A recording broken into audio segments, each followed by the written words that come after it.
It's time for Screen Junkies Movie Fights.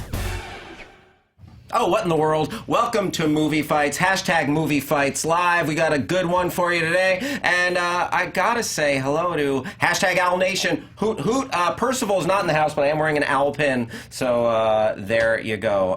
Where's Percival? Oh, in my car. Don't worry. You're not allowed to leave pets in your car. I left the windows cracked. PSAs. Please don't report me. Mom's concern for Percival at the jump of the show. Is he okay? What happened? I'll tweet out Percival how he's doing after the show. First up, you know him from Collider Heroes, and he changed the game speed round wise, fastest mouth in the West. JANDREAU. So excited for Hell Fights. I'm so the tweet is there. I didn't spoil anything. Oh, this is the theme that I didn't know I needed in my life. Yes, no one knew they needed this Hellboy theme to their movie fight. Second, he's a movie fights veteran, host of podcast The Ride. Hi, Mike Carlson. Hi, Hal. Thanks for having me. Oh, and I'm always excited to see what T-shirt you're wearing. That's a pretty sweet Hello Kitty. Well, it's Hello Kitty and New Japan Professional Wrestling. Oh, that is... They've teamed up. Thank you, everyone, if you would give me a round of applause. Go ahead, just sweet me. Too sweet. I got this in Long Beach at the New Japan show. Great show, great kitty. Thank you for that cool story. That is an awesome shirt. Mike Carlson, thank you for being here. And you normally see her in the social media chair, but she is fighting today. I wonder how much cursing she's going to do. Danielle Radford. Today I'm just in it for me. I'm no longer in it for the people. I'm just kidding. I love you, the people. Right on. Danielle, thank you for, coming to fight. I have to, look, I know the rules now, and I can't get us demonetized because I work here. So the cursing will be at, like, a nun. Right on. It's a nun cursing Radford. It's a new day. Okay. Yes, it is. You know what? That could be a drinking game for you at home. If you see Danielle curse, throw one back. And if y'all see me curse, someone will throw something at me, so it's fine. And judging the fights will be myself, and we haven't come up with a nickname for them. Ron and Lion. Oh, yeah. Lion. Ron Lion. There you go. Done. Yeah, there we go. Lon Harris, hoot hoot. How you doing, Lon? Hoot hoot to you as well. Good to see you, brother. Thank you for holding it down. Always my pleasure. In the fact zone. And Ryan O'Toole. Ryan, so would you please let them know how your capacity works? Yes, hello. Good question. So I will be Danielle's place as the voice of the people. Sorry, people. There's polls on Twitter, there's polls on YouTube, but the only one we're counting for the game today is on YouTube. It's that one that's in the iCard in the top right-hand corner if you're looking at the screen. It should be right above. Here, that'll come up after each question has been said and the answers are out there. If you don't know how to bring up the polls, there's instructions in the description. There's people whose names are blue in the chat. They can help you. I'll do my best to help as well. But if you when in doubt, just refresh and you should be fine. Excellent. Ryan, thank you for holding it down over there. And again, we are going to have 3 regular round questions. The top 2 scorers after those 3 questions will move on to the speed round. It's anybody's game in the speed round. You could be down 3-0 and make a furious comeback and to take it 4-3. First person to 4 points wins, okay? You want to do a little movie fighting, you guys? I guess so, yeah. Yeah. Literally why we're here. JTE, please drop that sick-ass package. Prepare to die. Ladies and gentlemen. No. It's main event time.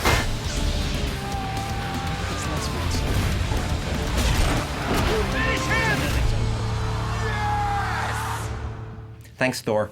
Okay, so question 1.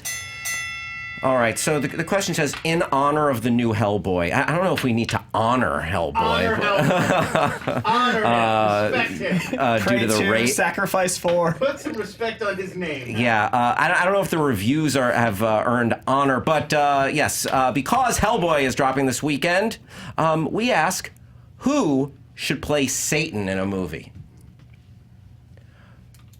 What actor should play Satan in a movie? And we're going to start with Coy. So I went with an actor that is just crying out for a leading role in a film, an actor that is so overdue for a feature about him, and this is a character that deserves its own movie, a character with mythology, a character that can last through the decades, nay, millennia, and an actor with the gravitas to pull off all the depth of a fallen angel. And that is, of course, Sterling K. Brown. Sterling K. Brown is so slept on. I want this guy in every franchise, and he's starting to be. I want this guy leading them, though. I don't want him as a supporting player. I loved him as N'Jobu, but I wanted to see that movie more than I necessarily wanted to see other things in the Black Panther. I wanted to see his story. I want to see his story in This Is Us. Whenever there's a Randall-centric episode, I am all in. Now, on This Is Us, he shows his impossible versatility, and he steals every scene. In Predator, he showed that in a movie that not many positives, he could be a positive, and he was sleazy, he was fun, he brought gravitas to a character and a script that didn't really work. And then obviously in Black Panther, every time he was on screen, there was presence in a movie with everyone having presence. It's so hard to stand out in a movie with that much talent, and for me, he did. And finally, in Hotel Artemis last year, which I'm one of the 17 people that saw, he showed that he could be two-faced, he could be someone that you didn't trust, he could be someone that brought a movie through a strange through line, and that's exactly what Lucifer/Satan needs to be. So Sterling K. Brown is my only choice for the devil. Sterling K. Brown, thank you, Coy. Mike. Okay, we've seen a lot of different devils in film and television and literature. We've seen, cool devil. We've seen very evil devil. But we have never seen old, cranky man who lives in the countryside devil, which is why I'm choosing Robert Duvall, the great Bobby D. We all know him. He's in his, I think, mid to late 80s. I'm looking for a devil that's different than all the other devils. This is a devil who lives in the countryside in a little old shack who offers homespun wisdom, okay? It is evil homespun wisdom because he is the devil. But this is going to be a totally new take, okay? Because let's be honest, the devil has seen a lot. He's been around a long time. And he probably wouldn't be some jacked up devil who's always shooting fire or some slick guy that cares. He's weathered. He's tired. He's tired of being the devil. He's tired of living in hell, which is also this shack in the middle of nowhere, okay? Bobby D is going to bring something different to the role of the devil. I think this is going to be, I guess I'll name the movie. It's just called The Devil's Ranch. Okay. That would be what the movie is called. He's going to bring a whole new dynamic to the character of the devil, Bobby D, Robert Duvall. That's my pick. All right, The Devil's Ranch, and that's a ranch people live on, not a dressing. There is dressing on the ranch, but you could call it all the Devil's Ranch is what I'm saying. Thank you. Danielle, what have you got? So for me, I picked someone who is not only convinced us of their power, has not only convinced us of their ability to seduce, but has always also convinced us of their ability to wear a tight suit and some horns. I am going with Cate Blanchett.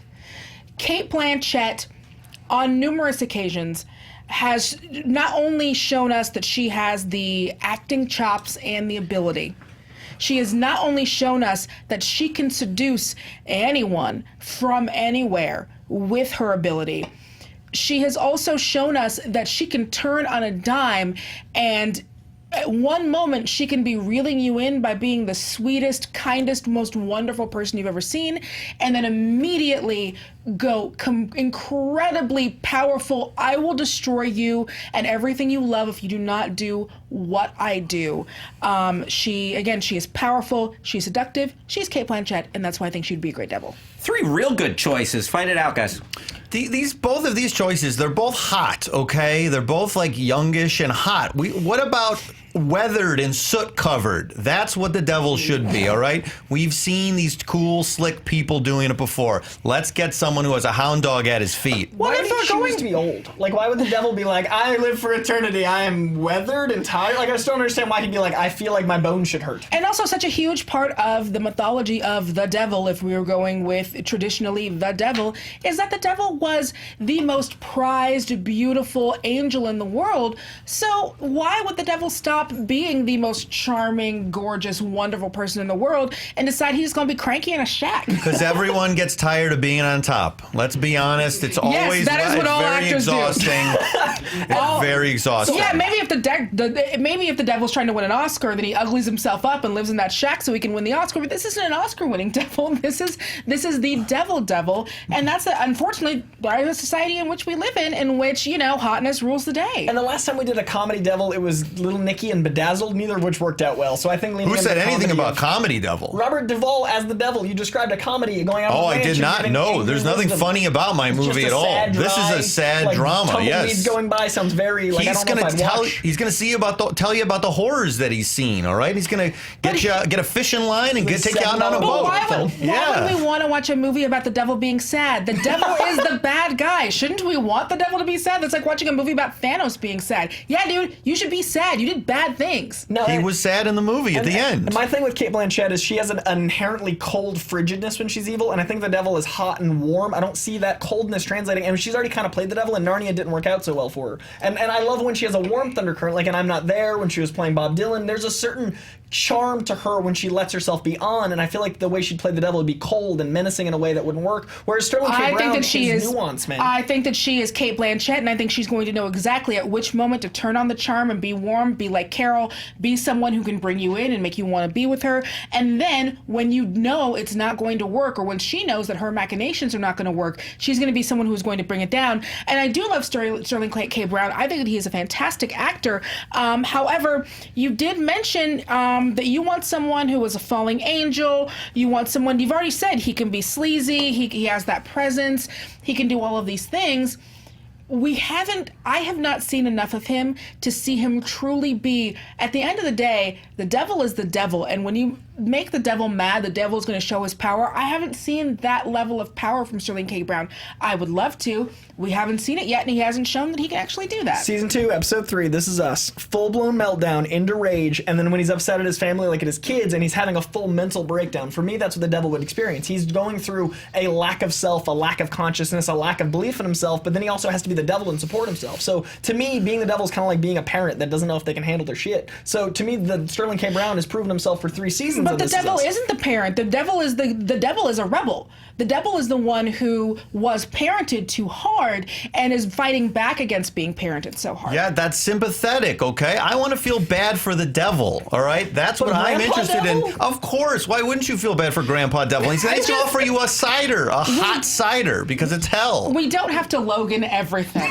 And it sounds like a tumbleweed movie. That's a $7 Walmart bin. Like, he's done a bunch of those lately. None of them have been seen. It's not been working for him. I'm directing this movie. It'll be good. And also, seeing the horrors of the devil, he causes the horrors. He is the horror. So for him, it wouldn't be, oh man, I've seen so much bad stuff gone down. You did the bad stuff. It's on you, my dude. You ain't got no one to blame but yourself. I don't feel bad for somebody who created their own badness and now has to live in a weird shack. But look at his upbringing. I also worry that Cate Blanchett, we've seen her takes on the devil before. We've seen, like I said, Narnia. We've seen her in Thor. We've seen these movies where she's played that role. We've never seen this out of Sterling K. Brown, and I think it's a really good opportunity for an actor to get his time to shine versus someone that's played very similar roles and done well, but we've seen it. Well, speaking of very similar roles, one thing that you don't talk about very much is The Lord of the Rings, that is an opportunity to watch someone who is engaging and who you feel like is someone who's going to help people, who is able to turn on a dime. I think that your argument only helps me because you're showing that she is able to play all of these different characters. Where with Sterling K. Brown, he tends to have more nuanced performances where he's doing a lot with the eyes, he's doing a lot with the lip quiver, and all of those are wonderful and I appreciate them, but sometimes the devil got a devil. But Hotel Artemis, the devils. Like, he's a big brother taking care of his little brother, awesomely played by Brian Tyree Henry, and you see his rage, you see his pathos, you see how much conviction he has, and I think that we need that take on the devil more than we've seen something we've had 100 times before. Robert Duvall has this rage too. It's not going to all just be sunshine and evil lemonade, okay? He has anger. Have you seen The Great Santini? This is something he hasn't tapped into lately, but it exists. He has a long, storied film career. He has the anger. He can summon it again in his late 80s, okay? I believe it. You can get multi-dimensions here. You feel bad for him 1 minute, then then you go, oh yeah, maybe he's the worst person I've ever seen. There's going to be layers to this. It's not one note. All right, let's shift gears into final thoughts. Coy, take us there. So with This Is Us, we're able to see an actor portray every type of emotion through decades, through many different life experiences. His brother endangers his child, and you see rage behind his eyes in a way that is palpable and incredible. Then through Predator and This Is Us, Hotel Artemis, 2 movies that weren't that good, he was the shining light of positive, and he is a powerhouse actor that is able to bring source material that might not be so great up levels. So if you have a great team behind this movie, he can make it even better, and the actor himself deserves to show the range he showed in all these smaller parts, parts. He needs his time to shine, and there's no better person for the devil himself. Needs to be both angelic and menacing, and Sterling K. Brown is that.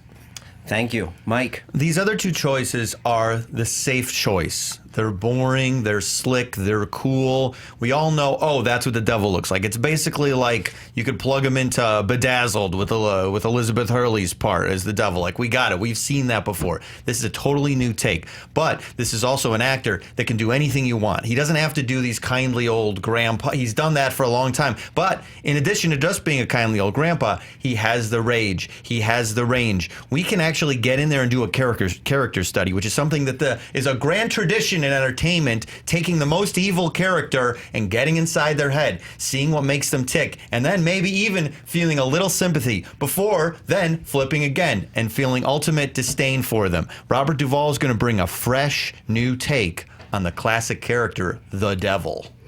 Thanks, Mike Carlson. Danielle Radford. And once again, I think that Robert Duvall is a very captivating character. You're telling me you want to go on a character study, and for me, I do not feel like you have sold what a character study with him would really be. I feel like you're just pivoting to let's do Old Man Devil, and I feel like that isn't something that is necessarily going to be as interesting as we all would love it to be.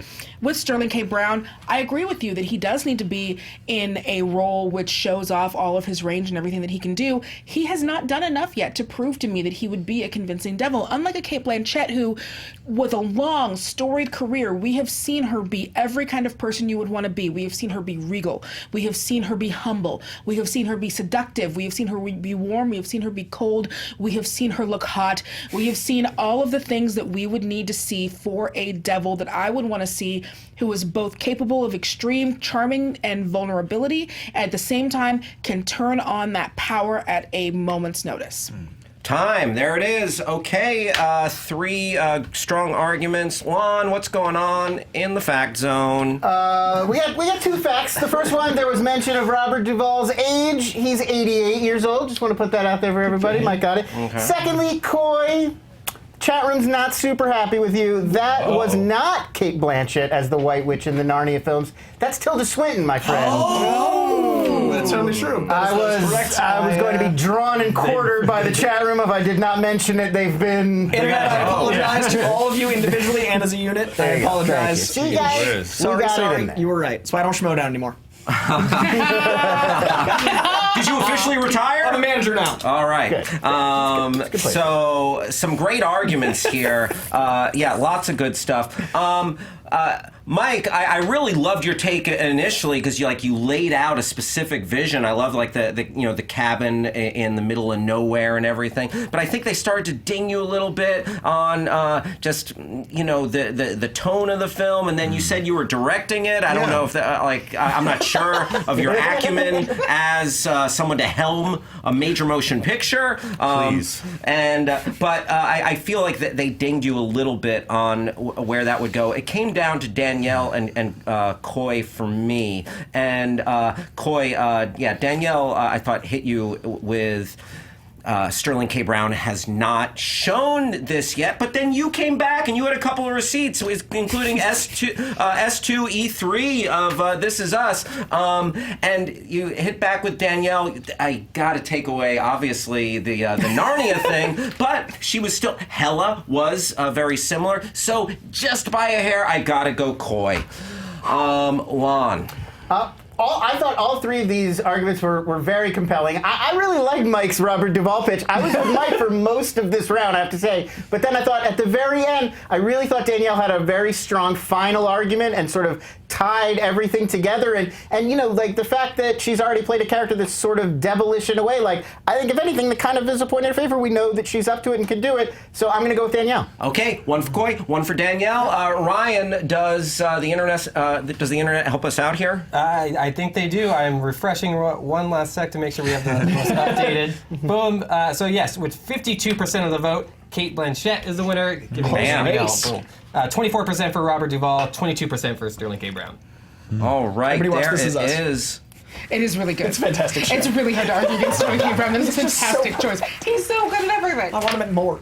All right, Danielle takes a 1-0 lead. Mike and Coy looking to get on the board. Here is question number 2 in this hellish movie fights. Keeping with the theme of Hellboy, we ask, what's the best movie featuring the devil in any role? Man, the Church of Satan is going to love this episode. Finally, my beliefs get to work their way into the show. Oh, you're an Anton LaVey guy? Yeah, big LaVey guy. Don't big believe LaVey in an guy. actual devil in as much as they believe that like a human. Okay, fine. Oh, really? Then I'm through. All right, so we ask the best movie featuring the devil in any role, and we're going to start with player number 2, Mike. South Park, Bigger, Longer, and Uncut. Folks, one of the best movie musicals of all time. This is like, we remember so many different things. All these songs are great. It's something, if you go back, it like is bursting with life. This is a thing I think actually that is kind of responsible for giving the show the longevity that it had, because I think up to this point, like, people like South Park, but maybe the buzz was wearing off. I believe this movie kind of cemented those guys and this franchise as like the real deal, and it's still going today. I think that there's so many memorable parts of this. There's so many fun characters. I think other characters were even cemented in the movie. I think this thing does like a better job than the TV show. I think it's very funny. It's very original, and it works even without just being like a shock humor thing, which is what I think people thought South Park was. It stands the test of time. As I said, one of the best movie musicals, South Park. Thanks, Mike. Danielle. All right, so I'm going with one of my favorite movies, which is The Devil's Advocate. You have Al Pacino, as one might say, at the height of his powers. He has taken on, as an attorney, a young lawyer in a fantastic Keanu Reeves. And during that point, he does, again, exactly what you would want the devil to do, where he twists and turns and makes people's minds play tricks on them. And going beyond just the fact that it's a portrayal of the devil that I really like, the movie itself is great. It is a suspenseful horror movie. You don't know what's real and what's fake.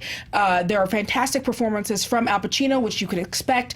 Charlize Theron doing one of her first big movies.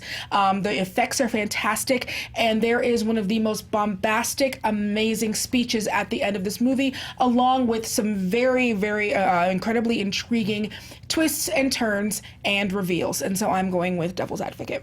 Thanks, Danielle. Coy. I'm going to stick with Keanu Reeves, and we're going to talk about a beautiful movie about the occult, a movie a bit ahead of its time, a movie that if it came out even 2 years later, I think would have done a lot better, a movie based on a very tricky graphic novel series, subject matter, comic book, and that is, of course, Constantine. Constantine stars Keanu Reeves, and it was just this staggering foray into darker comic book lore. It is a movie about a different tricky power set to translate. It is a movie with a lot of mythology. It is a movie that deals with the devil in a very head-on way. And it is a movie that really lets you see Keanu Reeves as action and drama star. The movie lets Keanu Reeves be equal parts Neo and dramatic actor. To me, it was Neo meets the Devil's Advocate. It was seeing actually letting Keanu Reeves play with all of his sensibilities in one film. And at that point, I don't think a lot of people had faith in Keanu Reeves to do a lot, and this really revitalized that for me, because this was, I think, 5 years after The Matrix, and we saw those sequels and what they were. But for me, this movie not only gave us a great devil in Peter Stormare,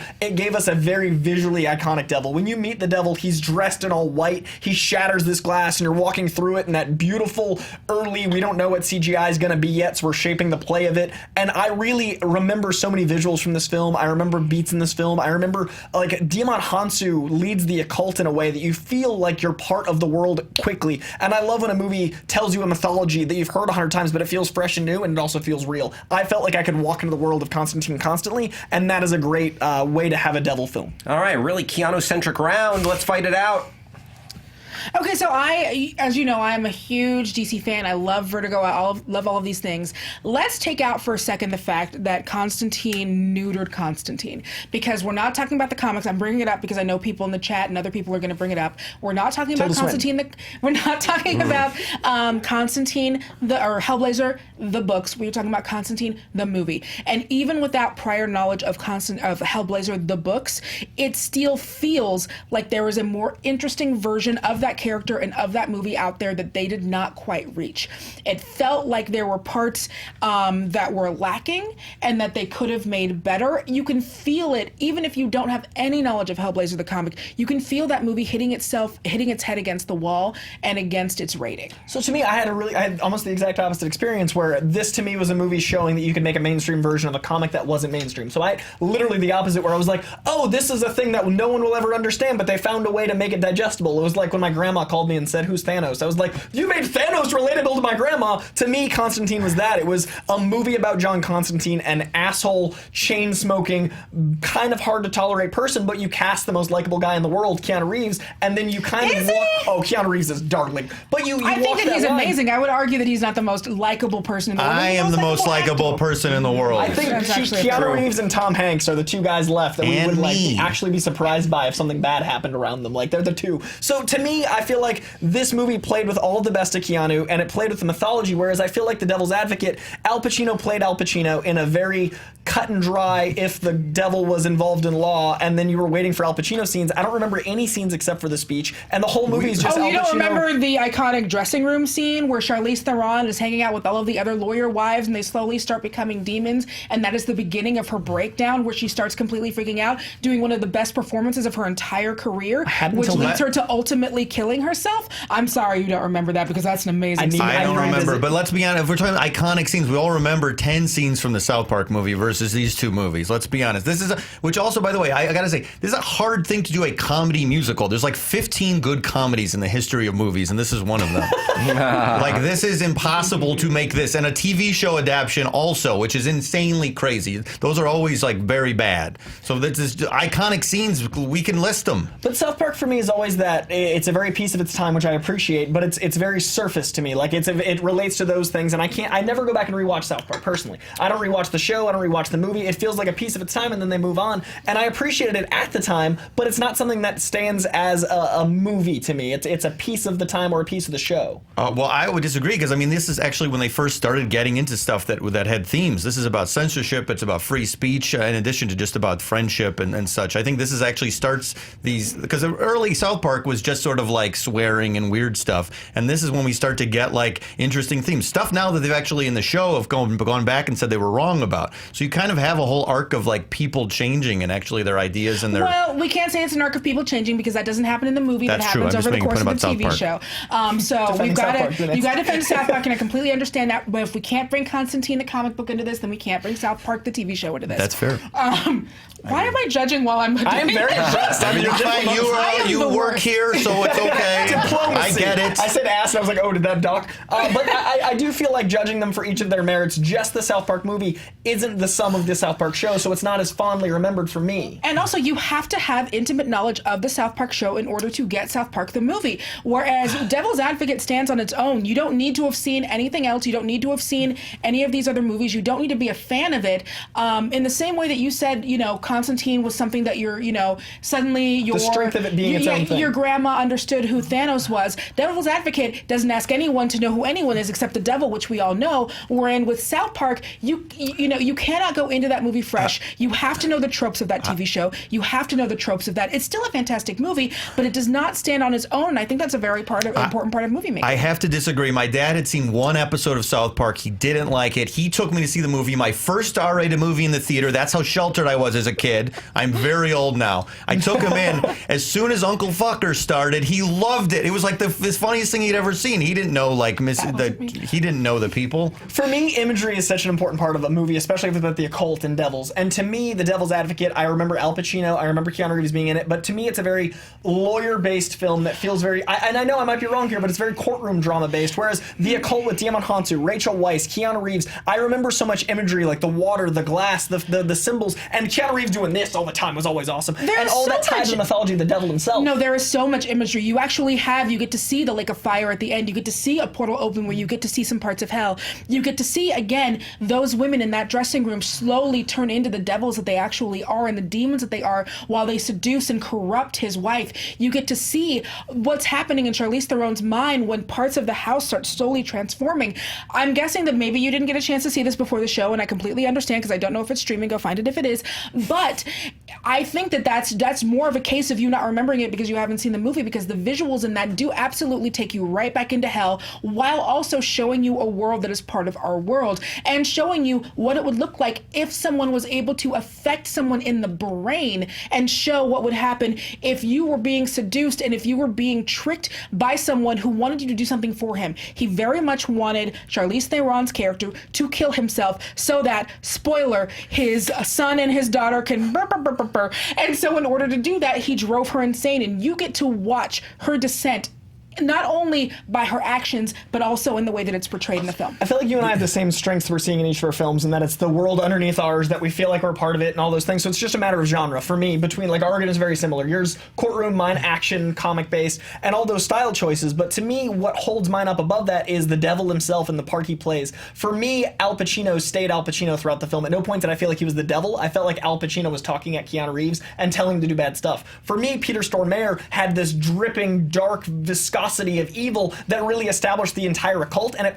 like, glued the movie together. So to me, the devil being the glue versus the devil being Al Pacino really separate them. Well, Al Pacino, this was Al Pacino being sent of a woman, Al Pacino, while he is talking to a very gentlemanly Southern lawyer in Keanu Reeves, and while teaching this very humble lawyer how to become this Wall Street-esque badass in the courtroom, and doing it in the way that, imagine Scent of a Woman and those powers, and him turning them on his head, and suddenly he becomes, you know, from this good guy who is showing someone to how to embrace their confidence and their power, suddenly he becomes, oh, and also, by the way, I'm super the devil, I'm pregnant with your mom, I need you to bang your sister, we gonna do this.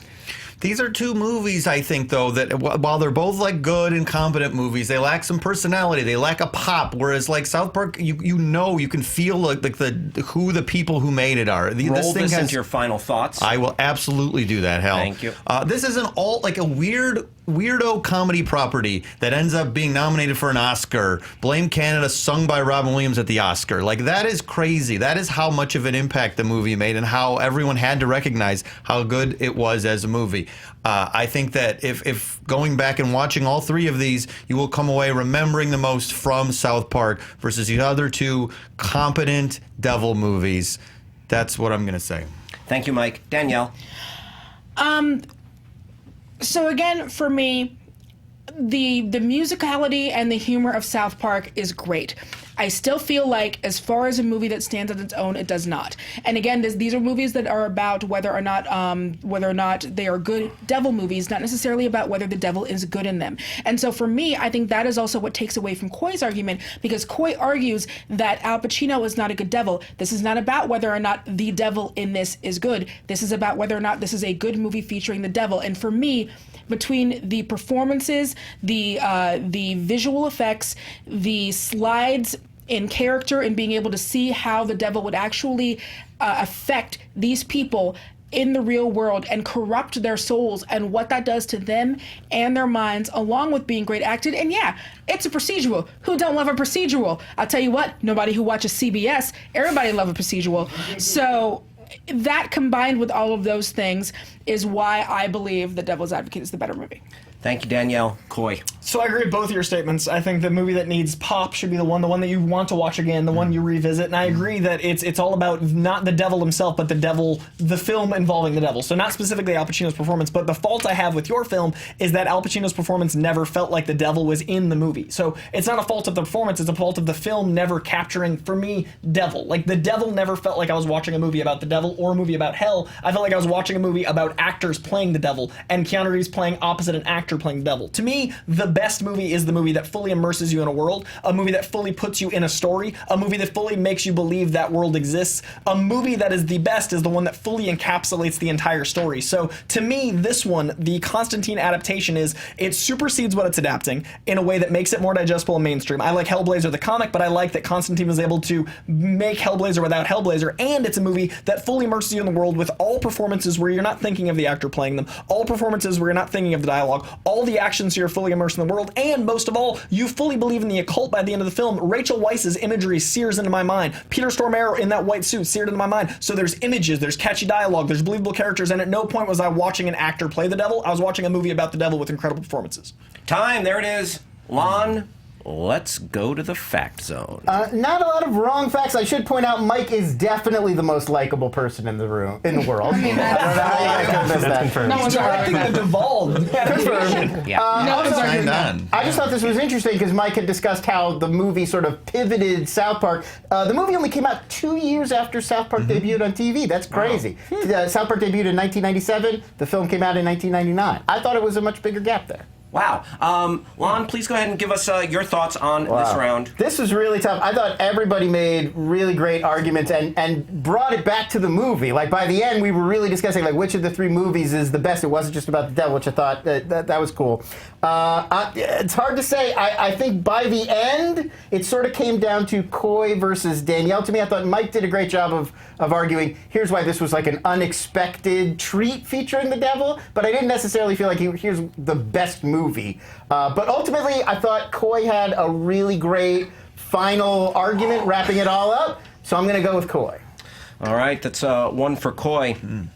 I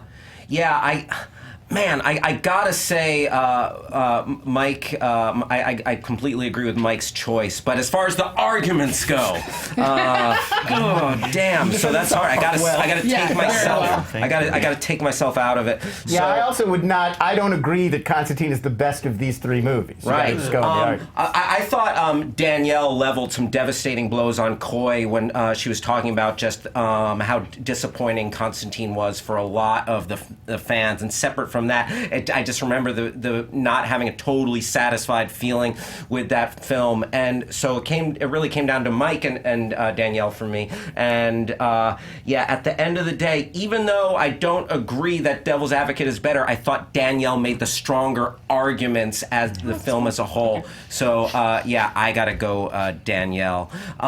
So it's one for Danielle, one for Coy. Ryan, what do you got on the poll? All right, so this is one of the closest polls I've seen, so I'm refreshing one last time. Oh my! I can't. Keep refreshing. Make it fair. I want to make sure we get the exact The last breakdown of moment. it. Only 15 votes. Literally, the number is 15 votes made a difference of this one, and with 42% of the vote, Devil's Advocate got it, and that vote goes to Danielle. Bam! South Danielle. South Park with We gotta go 38. board, I think we should probably. Nah, we're good. Okay. What was it? So it was Devil's Advocate, and then Devil's Advocate at 42%, South Park at 38%, only 15 votes less, and then Constantine was at 18%. So wow, 15 votes less. Crazy. My goodness. All right, Danielle taking a commanding 2-0 lead. I love that your dad loved Uncle Yeah, that's Effer. pretty He loved it. Oh my! I That love was the that. funniest thing ever in the Terrence and world. Phillip. Forget it. It's good stuff. All right, so Coy and Mike looking to get on the board. Here's question number 3. That's me. All right. Continuing with the hell theme, Grease is getting a prequel. Sorry, that Rox. has nothing to do with the hell theme. Unless you're talking about Grease too. Okay, so. Hey! Sorry. I know you're a big Michelle Pfeiffer and Danny. He was the original Danny Zuko on Broadway. We gonna put some respect on that man's name. Yes. Danny In Terrio. defense of Grease too. Hell. Okay, so Grease is getting a prequel called Summer Loving.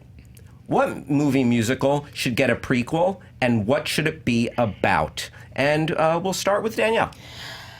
So for me, one of the reasons why I think people are railing so hard against this Summer Loving prequel are manyfold. For one thing, everything in the movie is being described in the first song. We already know. They met, they were splashing, they fell in love.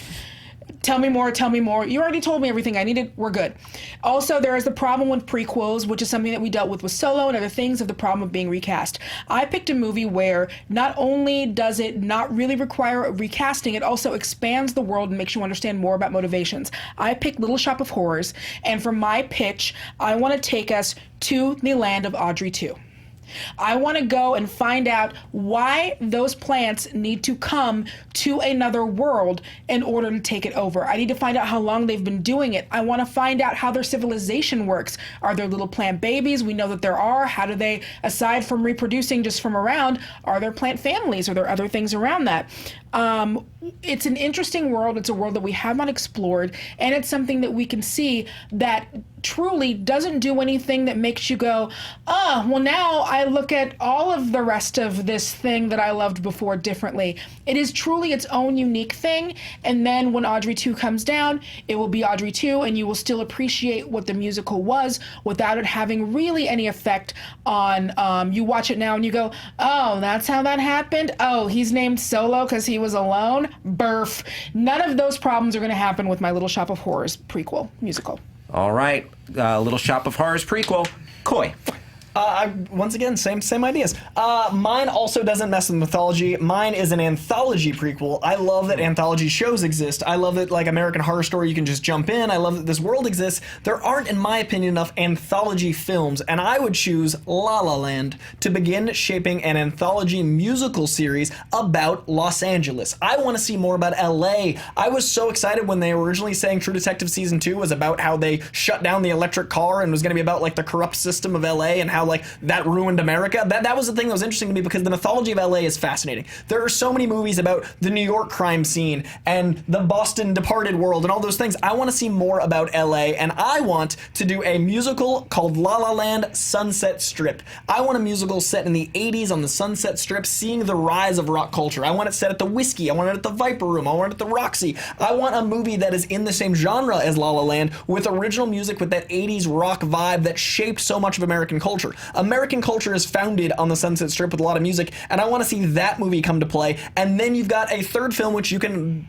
keep in that world called La La Land Valley Girl, set in the 50s, and you can do a literal 50s movie a la Grease without messing with the mythology. And you can have all these characters, maybe they're related, maybe they're not, maybe it ties together, maybe there's a winking nod to they walk by a building that's later been trashed, maybe the jazz club in La La Land is referenced as being built in my movie in the 80s. You can build an entire mythology without messing with the prior established norm, and you can have it be based around music. And that's what made La La Land so great, is the music was important, and there's no weird jazz, like, snooty-tooty subtext.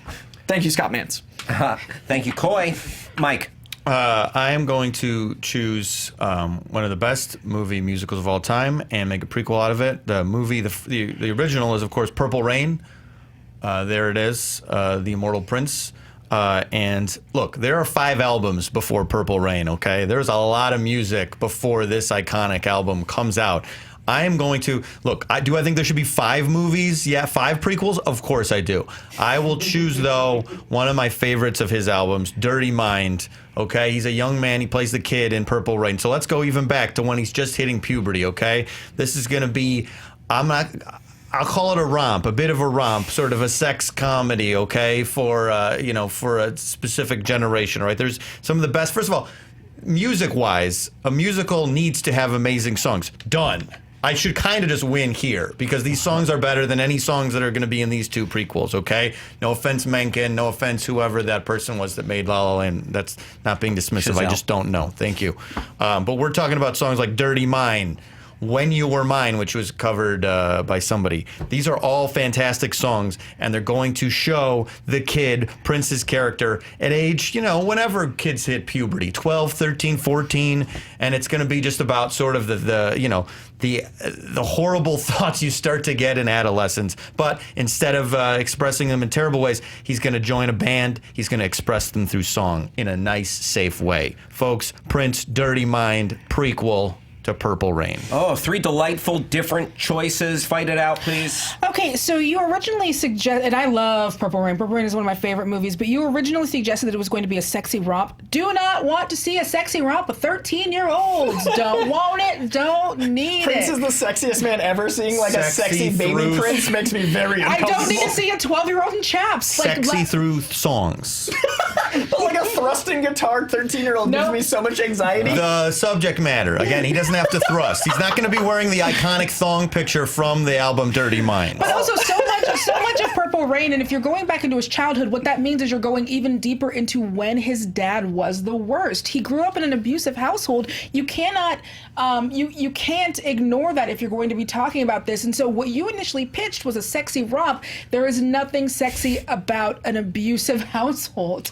Well, that's true. We're going to stay away from the household, okay? He's going to be at band practice a little bit before. We're not going to go. Obviously, that stuff's going to be in the background, but this is going to be him figuring out a music. Prince without Prince isn't like the Purple Rain's icon is Prince. Like even Who's Batman's icon is Prince. Prince. Who's going to play Prince? Who on earth could play Prince?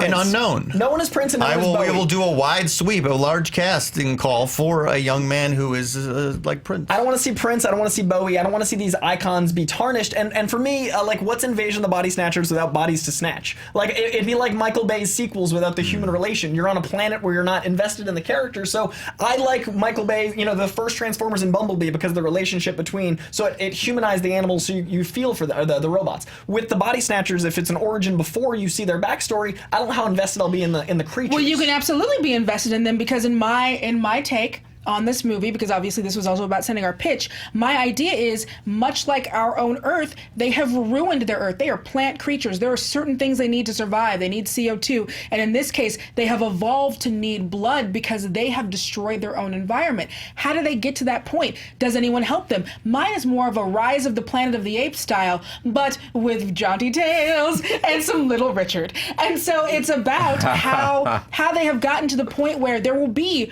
good plants who argue that no, we do not need to go across the galaxy and get blood from other people. We need to fix what we have right now. And then there will be bad plants that are like, ooh, we need to go to these other planets and we need to suck the literal lifeblood out of these people. And so what you are watching these two opposing ideologies until finally, unfortunately, sadly, with a beautiful song in their heart, you watch the good plants either die or get put away.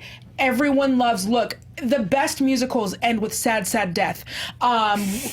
You go back and watch West Side Story. Sad, sad death, lesson learned. And that's what's going to happen in my movie. Sad, sad death, lesson learned, and then coming down to Earth. But why would you be invested in the creatures if it's what would invest you in these things that don't necessarily translate to us? Like Planet of the Apes, they're very humanoid, so we're there and we kind of They identify got eyes and big lips. Sure, but like... They look like any Instagram model. But that's like Dark Crystal prequel. Like, we don't want a Dark Crystal prequel, and they've been trying to do that forever. But the Dark Crystal dudes, they don't look exactly like us, but we still find it to love them. In Lion King, yes, they have eyes, but they lions, dude. I don't know if you've noticed that. Looks great. Simba's a super dupes lion. Scar looks like a legit lion. He looks like a legit less sexy, lion. but he's a legit lion. This just seems like they're having an ethical dilemma for 2 hours and then people die. It sounds depressing, honestly. I've seen Les Mis. That's solid, but that's the same exactly thing. what it is. It's ethical dilemma, but I'd watch Les Mis, whereas there's no good 80s rock musical. They haven't captured that yet. Like The Dirt, but good. Like, you I don't want to see a plant sing a version of I Dreamed a Dream, except being able to breathe.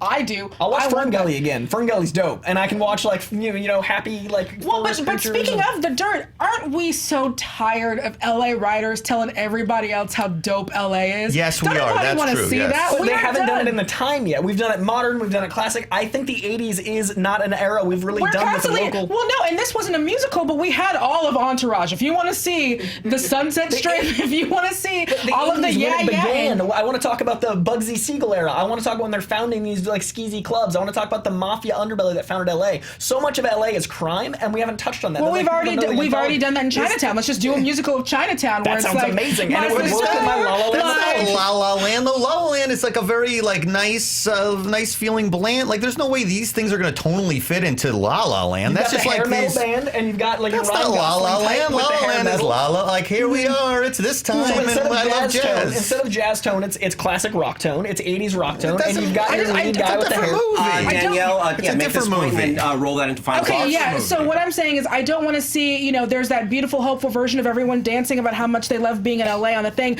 I don't want to see a bunch of heroin addicts doing that on the Sunset Strip. You said sad songs. Sorry. Star cocaine is really where it is. I don't want to watch that movie. So for me, as interesting as it might be to have another La La Land movie, the anthology, I think, does not work. I think that most people in most states are really over all of us in LA S-ing R&Ds. I think that they want to see movies that are about other things. And as far as the Purple Rain sequel goes, you cannot.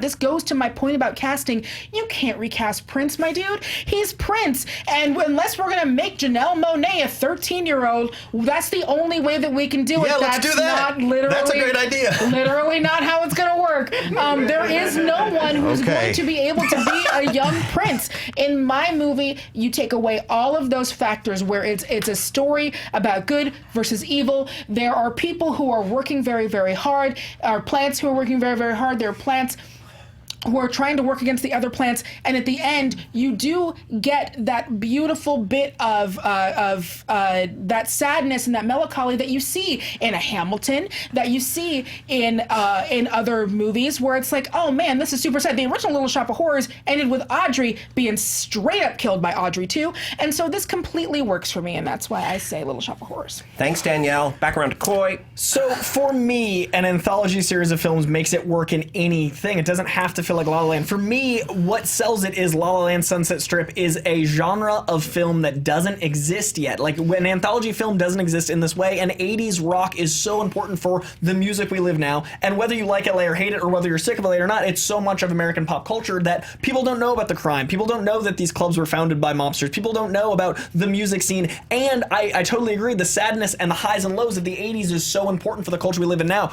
The highs of cocaine-fueled 80s gave us most of the movies we love today, and the lows of the 90s and the grunge fell from that. We started wearing those flannels because the low come down from all the coke we did in the 80s. That's an important story to tell. I want to see the come down from coke 80s. I think that can only be done in a musical, and I think that you won't be able to sell that because of people being sick of it unless you tie it to La La Land. Now, you'd shape it like La La Land, where it's an actual Oscar film. It doesn't win Best Picture, again, but that's fair. And you shape it with a very intellectually driven script, so you finally give credibility to the Sunset Strip, so people stop thinking about it as Entourage. People stop thinking about it as The Dirt. They start seeing the important heritage of LA because it shapes all of American culture, and then you can tie in another one that shapes American culture before that. I want to tell the story of America through music, and that's what musicals can do.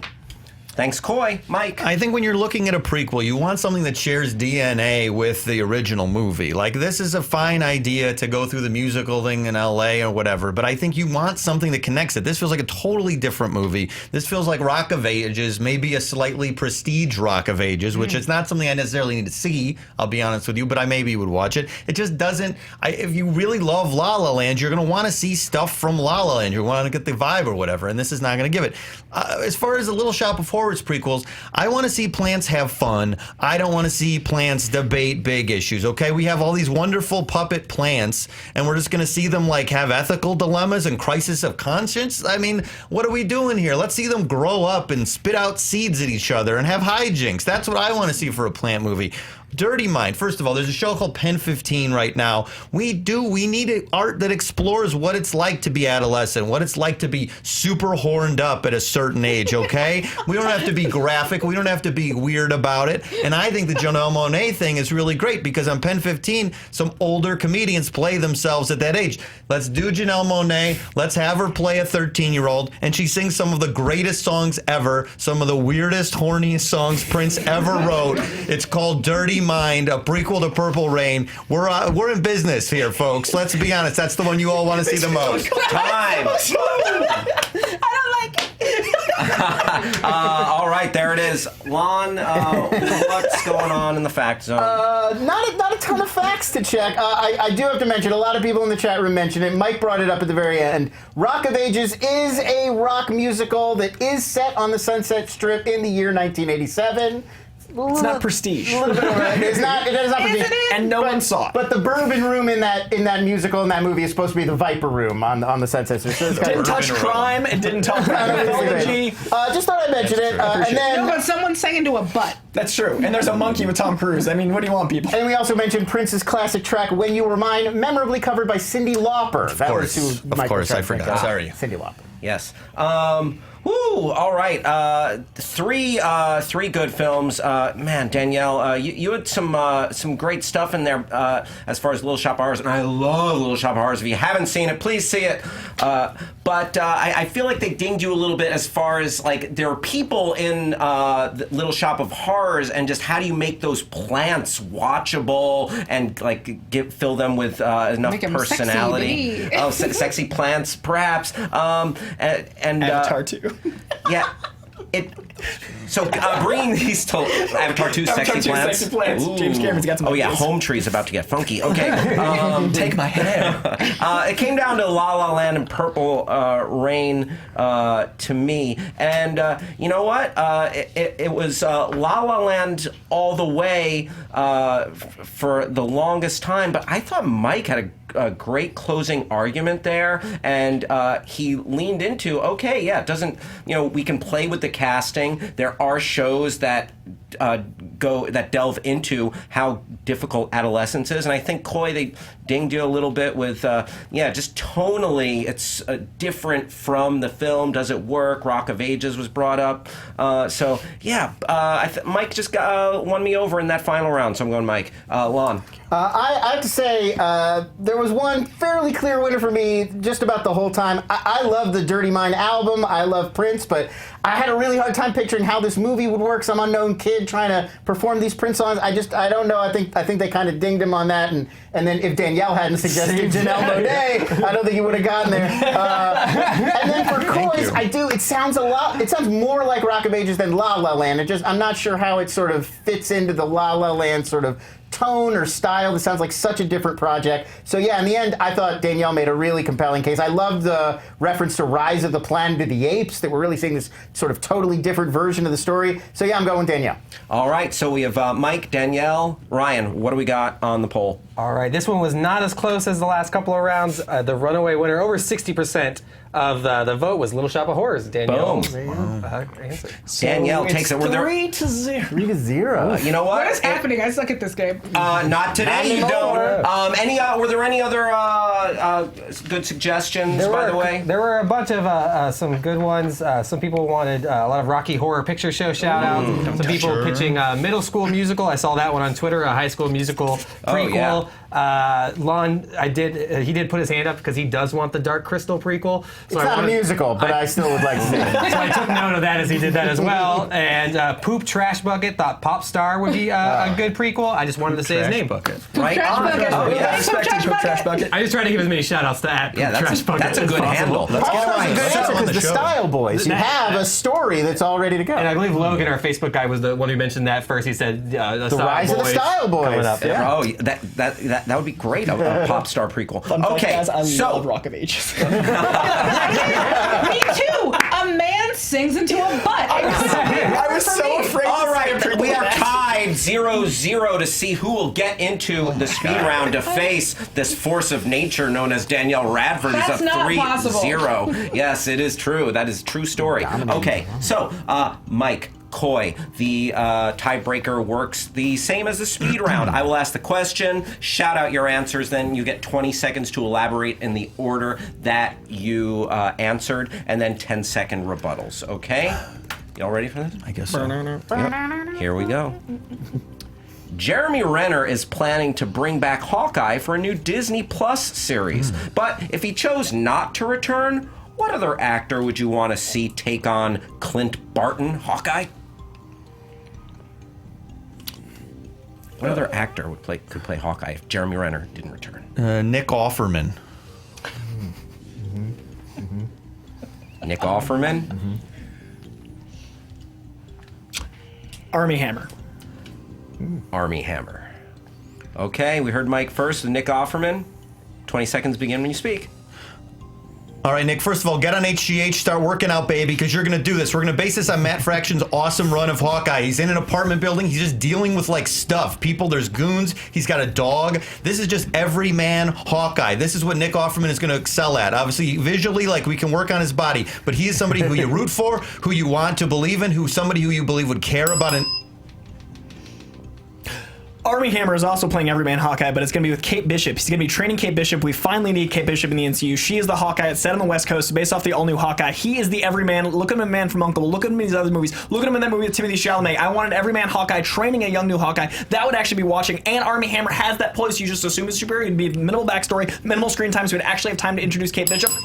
Army Hammer, too hot to be Hawkeye. Hawkeye is an everyman. He's a dude. You know him. Nick Offerman is a dude all the way. It's going to do what Chris Pratt, the same thing, transformation will happen where he now will be a leading man that can... beautiful thing about Hawkeye is that he looks like a superhero, but he acts like an everyman. Armie Hammer is the exact same thing. It's perfect casting. So you see a guy, oh, that's a superhero, but he acts like an everyman, and he's already introducible with Kate Bishop, which is the better story to tell on a long-form television show. It's the move. Ooh, how about it? Good work, fellas. Man, so good. I want to send everybody. I want to send everybody to the speed round. So good. Ryan, what are your thoughts on this? That was a tough one. I think, especially if we're considering that we're saying it's the MCU Hawkeye that was taking over that role. I really liked the way Mike approached it with that. We know that this Hawkeye is one that does just want to kind of be around.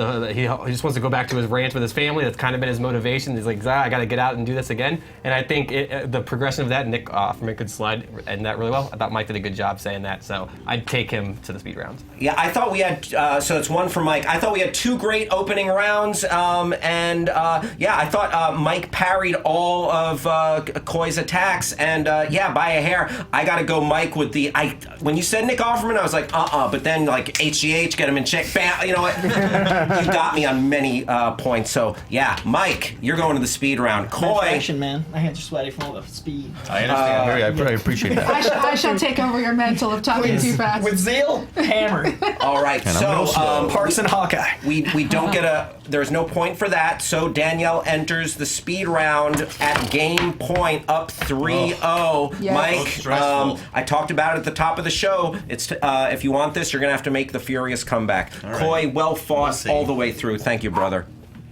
All right, here is question. Oh, and the speed round works the same as the tiebreaker just did. I'll ask the question, answer, 20 seconds, and then 10-second rebuttals. Question 1. This Sunday kicks off the final season of Game of Thrones. Which GOT character would inspire the best spin-off film series? Jon Snow. Grey Worm. We got Jon Snow. We got Grey Worm. We heard Jon Snow first. Mike, 20 seconds begin when you speak. Jon Snow is such a rich character, okay? He's misunderstood. He's a little bit of a wiener. I think that this is a character that once you finally explore, he goes off on his own. You see what happened. You see what he grew up. You see the parts that are in between that are missing from Game of Thrones. You're going to have a lot to explore. The actor is like I forget his name. He's a very moody guy. It's going to be it's like very much like a... Whenever you're ready.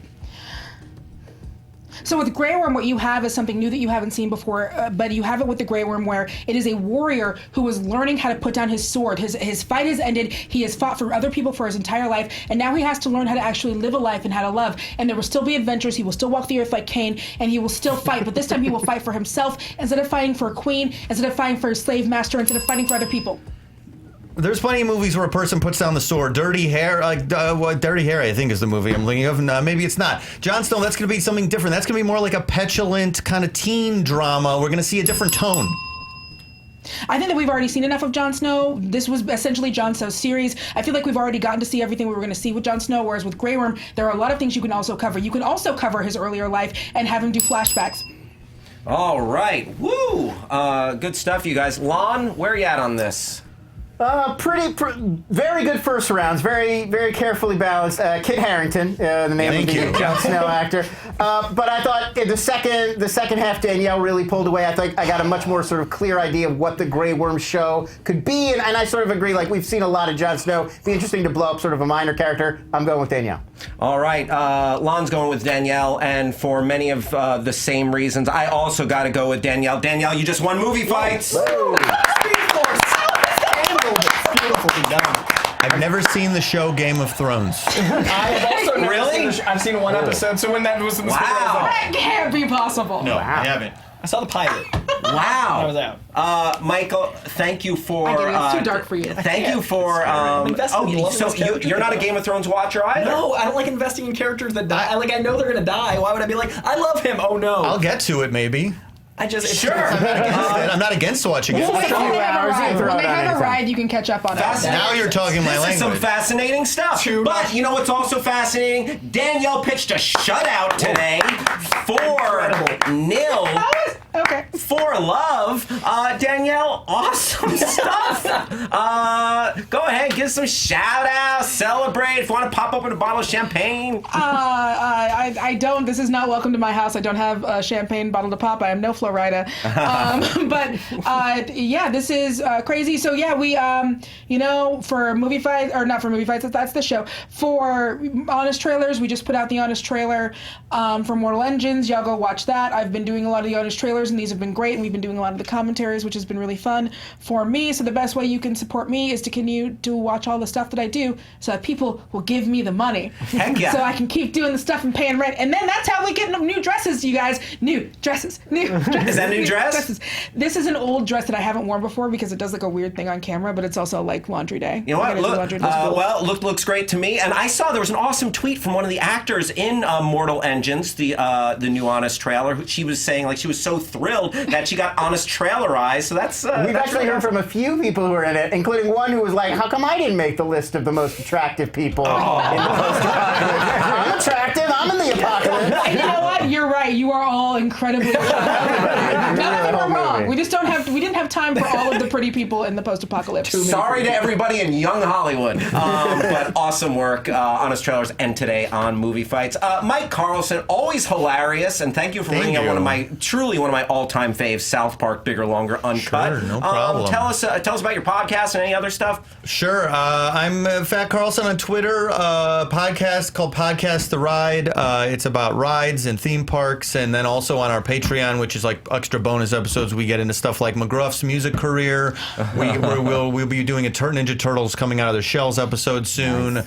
Nice. So we get into like just more weird nostalgia stuff. So if you like that kind of good stuff, Podcast The Ride, all the places you can find podcasts. Heck yeah. Thank you, Mike. And quick plug, Mike CARLSON and my good buddy Coy JANDREAU, they're both going to be at Tournament of Nerds in Los Angeles on 420. Yeah, 420, midnight. If you're in LA, come to Tournament of Nerds at the UCB to see these guys do some fun, nerdy stuff. And Coy, always great to have you. Go ahead and plug anything. My first no-point game. I gotta say, that was incredible. That was a hell of a fight. And I do Collider Heroes every week. We just started comic book shopping back up, and this Tuesday is Hellboy himself. David Harbour and I went comic book shopping, so I was very excited to see this theme because me and David Harbour went comic shopping. It was so much fun. That guy's incredible. He loves Hellboy. That was the best commercial I could have gotten, was him just being like, he gets it. And I also been doing Junkies for Nerdist. I'm doing some stuff with Skybound coming up, and then Shazam. I did 12 pieces of press all over the internet for it. So I've Rogue magazine coming out.